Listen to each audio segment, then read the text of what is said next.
So in this video, we're going to be talking about where a really good idea comes from. Anyone? Anyone want to speak to me? Huh? I thought you said backflip. I was like, I can't backflip. I'm here to find the knowledge. Do you want to talk to me? No, I don't think they want to talk to me.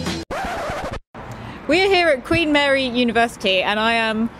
Oh, it's standing on its own. I'm trying to hold up this sign that keeps collapsing on us because we are here at Startup 2018 and we're going to be sneaking around and trying to capture all the best tips for people who are starting their first business. So let's go see who we can track down.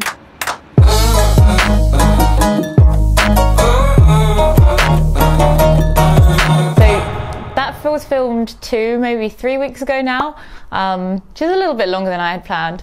But unfortunately, both of my MacBooks got stolen, which has slowed me down quite drastically.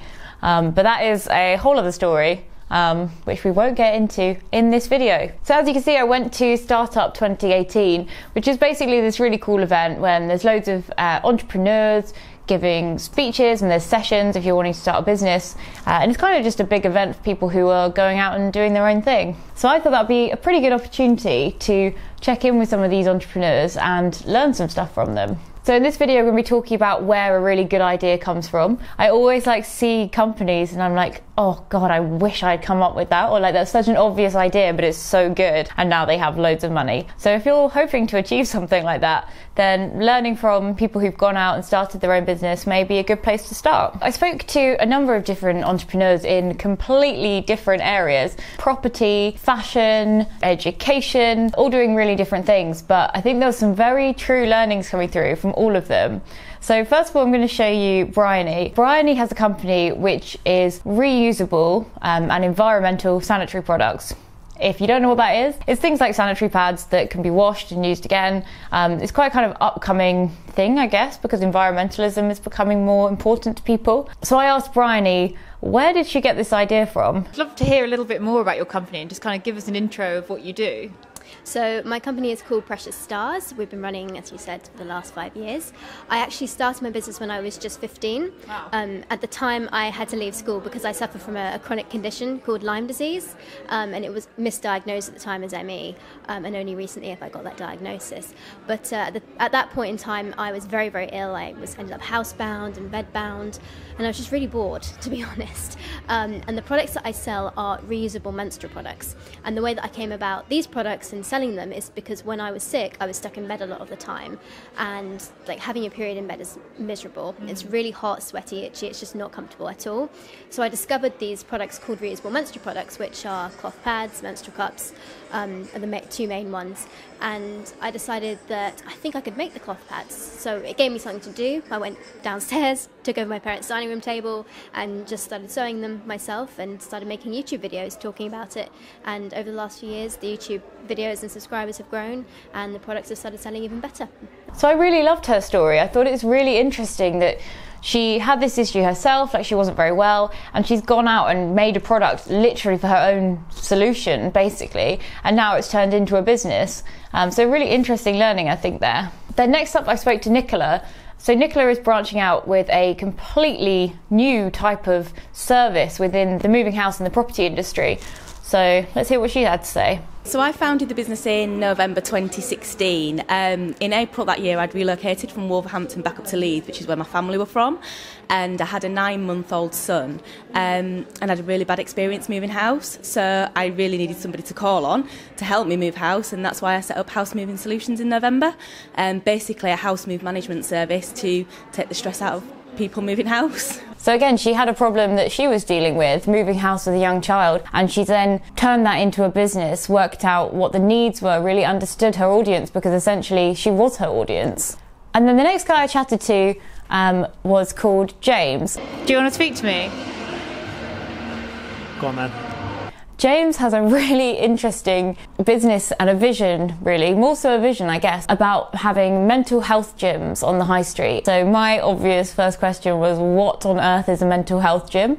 He hasn't really decided exactly what it will look like, but he's doing some really interesting work with companies and with brands, helping to educate people about mental health. So I was really curious to find out, like, what made him passionate about this and why did he want to pursue this as a business? And this is what he had to say. So this is quite a kind of topical thing that's going on in the news a lot. People are talking about mental health. What made you decide this is what I want to follow, and what kind of drove you to do this project? It was my own experience, to be honest. I'd started a business before, straight out of university, and I suppose the stress and the pressure and the isolation and actually the failure in the end of that business kind of led me to have a bit of a crisis, I suppose, like a bit of an identity crisis, and just I started to feel my mental health for the first time. Lots of anxiety, panic attacks, and when I was kind of struggling, I just realised how little I knew about my mental health. Like, I literally knew nothing. Like, I'd never been taught it, never talked about it, never talked to anyone about it, never really opened up. So I suppose for me the inspiration was to, one, kind of help myself and help myself learn more about my own mental health and myself in the end, and help others as well. So yeah, very much like a personal experience. So you can see a real theme coming through here. Pretty much everyone I spoke to at this event had created a business, not because they saw something that was making loads of money and they wanted to copy it, not because they had some light bulb moment suddenly at home like you see in films. They literally had a problem in their own life, and then they've gone about trying to solve it, and it's turned into something that's really awesome. And then the last person I spoke to, her name was Juliette, and she has just arrived in London a few months ago from France. And again, a business that was born out of her need to find really great sports events around London. So let's hear her story. Yeah, so obviously I'm myself a sport enthusiast. I love sport. I love running, and I was running a lot. And of course, when I arrived in this new city that is London, I wanted to meet new people and challenge myself, challenge my level, and I wanted to find a race. But took me ages. Lost hours of my life looking for an event that was matching my location, date, wallet, size, etc. So yeah, that's what we do basically. We created this website that helps you to find the perfect events that match your location, price range, date, etc. What I really learned from these people is that you don't have to necessarily have this one, great big idea that comes and hits you when you're in the shower.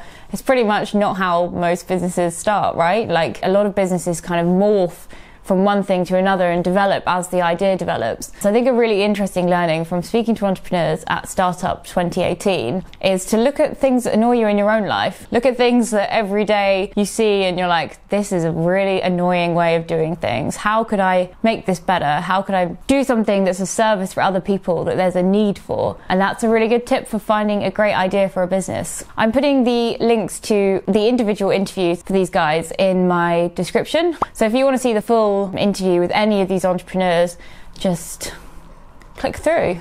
Hopefully there's going to be a few of these videos from the event with lots of different learnings, focusing on different things. I will try and get those up as quickly as I can. If you like my videos, please do subscribe. I don't have many subscribers, but I appreciate all of them. And that is all. Thanks for watching.